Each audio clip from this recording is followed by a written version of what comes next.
Hello everyone, my name is Pavel Manakhov and I'm going to present the work entitled Gaze on the Go, where we studied effect of 3D user interface placement on visual target acquisition during physical movement in extended reality. This work was done together with my wonderful co-authors Ludwig Sidenmark, Ken Pfeuffer and Hans Gellersen. Nowadays, augmented and virtual reality glasses are used on the go. Think of a technician wearing an augmented reality headset and approaching a machine on which a virtual marker indicates a fault, or just a player of mixed reality game walking around the room. Considering that such devices are becoming more commonplace, we can expect that people will use them on the move more actively, to interact with the shopping list in the supermarket, attend notifications, work with maps for navigation, and so on. Such interactions rely on gaze to fixate on virtual content for sufficient time to process visual information. Moreover, gaze itself can be effective for pointing to assist with target selection, and eye tracking gets increasingly integrated as input into extended reality glasses such as Magic Leap, Microsoft HoloLens 2, recently announced Apple Vision Pro, and some others. In both cases, our visual system relies on fixations. The anatomy of human eye includes the fovea, a dense cluster of photoreceptors in the central part of retina with the highest visual acuity. In order to visually inspect the object of interest, we fixate on it, that is, align each of our eyes so that its image, or part of it, is covering the fovea. To perceive visual information, the image must be relatively stable on the retina. However, locomotion presents a challenge for it. When we walk, our head naturally translates and rotates up and down and left and right. From the prior literature, we know that during locomotion, fixations are supported by a set of compensatory eye movements that help to maintain the image on the retina as stable as possible. Those compensatory eye movements are vestibulo-ocular reflex, driven by signals from the inner ear, visually driven smooth pursuit, as well as predictive eye movements. For the sake of brevity, I will collectively refer to them as extended VOR or EVOR. In the study conducted by Oliver Borg and colleagues, participants walking on a treadmill were asked to read text from a physical monitor affixed to a wall and read text presented via a virtual reality headset, therefore making it anchored to the head. The researchers found reading performance lower for head and attributed to the effect of EVOR. In advance over prior work, we focus fundamentally on tracking fixations, as they underpin pointing, reading, or any visually guided task. We studied how placing targets within 4 different spatial reference frames affects target acquisition and tracking during uninstrumented linear locomotion over a flat surface. Herein further, I will refer to coordinate systems within which virtual content is located as reference frames.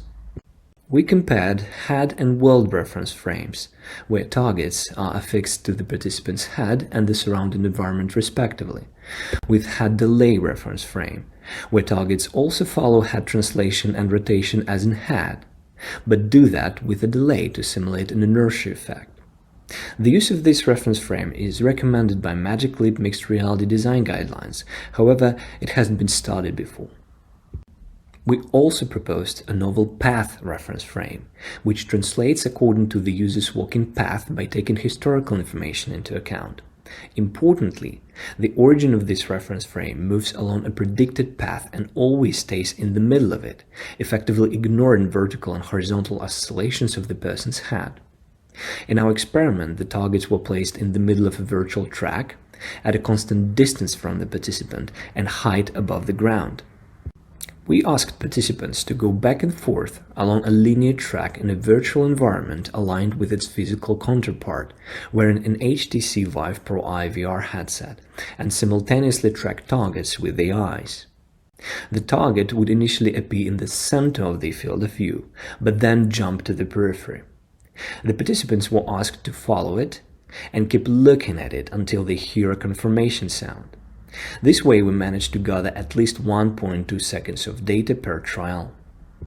We varied pace with which participants were moving, that is, walking and jogging, and we also asked participants to perform the task while standing as a baseline.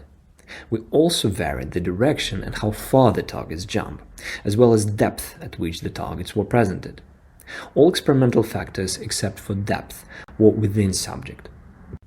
We measured target acquisition time and tracking trueness and precision. Before I explain what they represent, it's important to explain the difference between the latter two.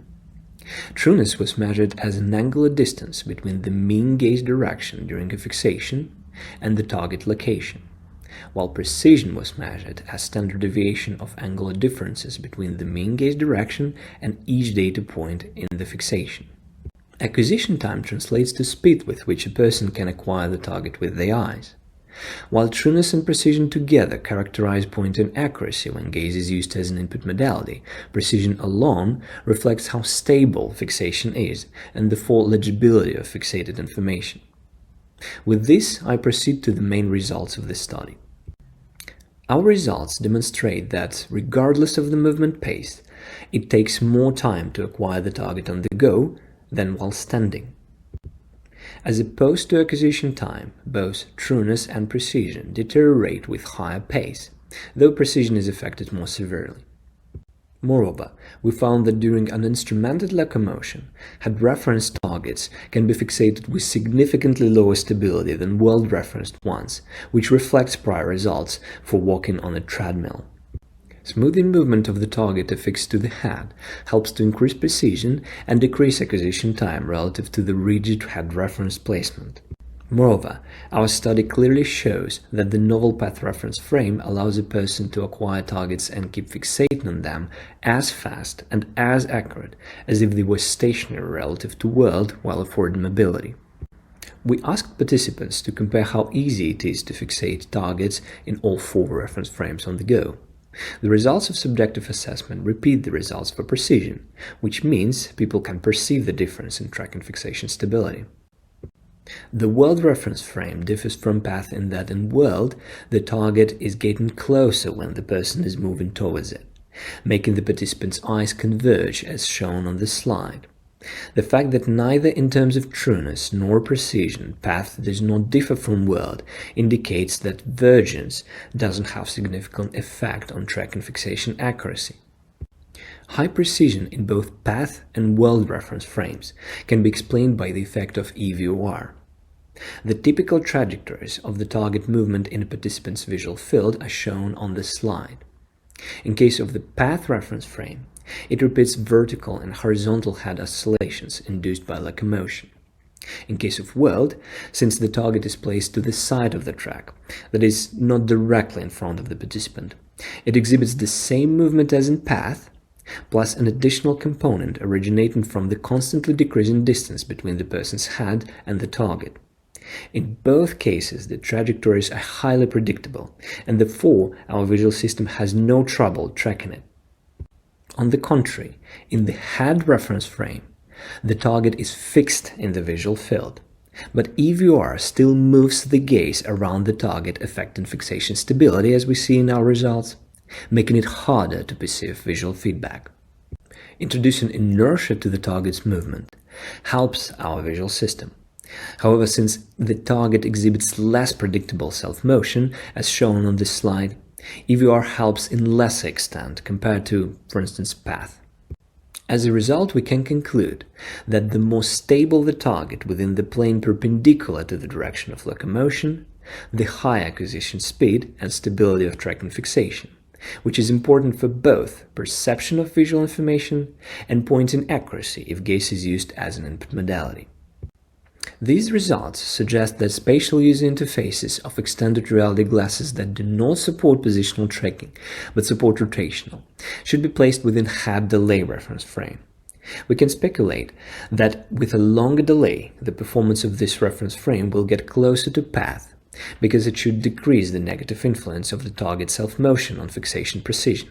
However, selecting the optimal amount of delay is something that should be studied additionally. For positionally tracked extended reality headsets, our results suggest using path reference frame for user interface placement. It would be interesting to study path reference frame in more ecologically valid conditions, for instance, during jogging outside. Moreover, considering that in path reference frame 3D user interfaces do not follow head rotation, it is advantageous when the user needs to actively switch attention between virtual content and surrounding environment, as during wayfinding. One can imagine a navigational app where a recommended path is laid out in world, while a mini-map floats in front of the user and is path referenced. The former is integrated into the surroundings, the latter is available at a glance and does not occlude the view.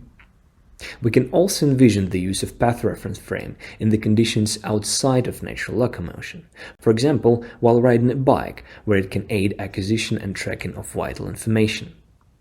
When gaze is used for pointing, the use of online filtering techniques has been shown to increase precision. However, simply transferring the filtering techniques that were developed for use in stationary conditions to use on the go might not work because of increased noise levels caused by locomotion itself.